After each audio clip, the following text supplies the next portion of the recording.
இதெல்லாம் பெருமையாக ஆண்டவரே அப்படின்னு சொல்கிற அளவுக்கு இப்போது ஆண்டவர் வந்து ஒரு சம்பவம் ஒன்று பண்ணியிருக்காரு. அதாவது அவருடைய தக் லைஃப் படம் பற்றி பேசும்போது அந்த படம் வந்து 8 வாரங்களுக்கு பிறகு தான் ஓடிடியில் ரிலீஸ் ஆகும் அப்படின்னு பேசியிருக்காரு. இது பற்றி அவர் என்ன சொல்கிறார் அப்படின்னா, இது பரிசோதனை முயற்சி அல்ல, சாதாரணமான ஒரு விஷயம்தான். ஓடிடி நிறுவனம் இதற்கு ஒப்புக்கொண்டது மகிழ்ச்சியான ஒன்று. இதற்காக நாங்கள் பேச்சுவார்த்தையே நடத்தவில்லை. திட்டமிட்டதே இப்படித்தான். இதை மற்றவர்களும் பின்தொடரலாம்.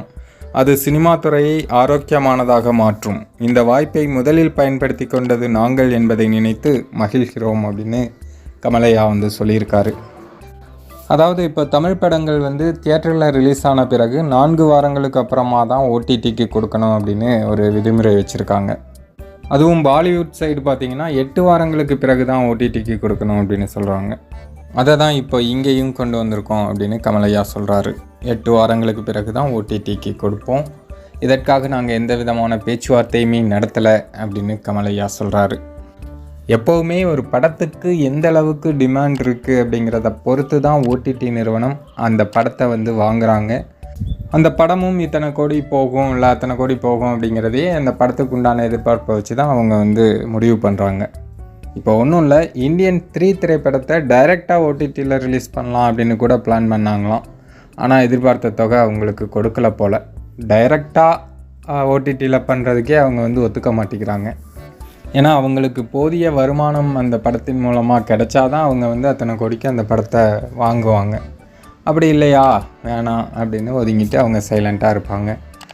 அதே போல் இப்போ கமலையாவோட எல்லா படங்களுமே பெருசாக போகிறது கிடையாது. அவருக்கு கடைசியாக விக்ரம் மட்டும்தான் நல்லா தூக்கி விட்டுச்சு. அதன் பிறகு பார்த்திங்கன்னா அதன் பிறகும் சரி அதற்கு முன்னாடியும் சரி பல வருடங்களாக கமலையாவுக்கு பெரிய வெற்றிகள் எதுவுமே கிடைக்கல.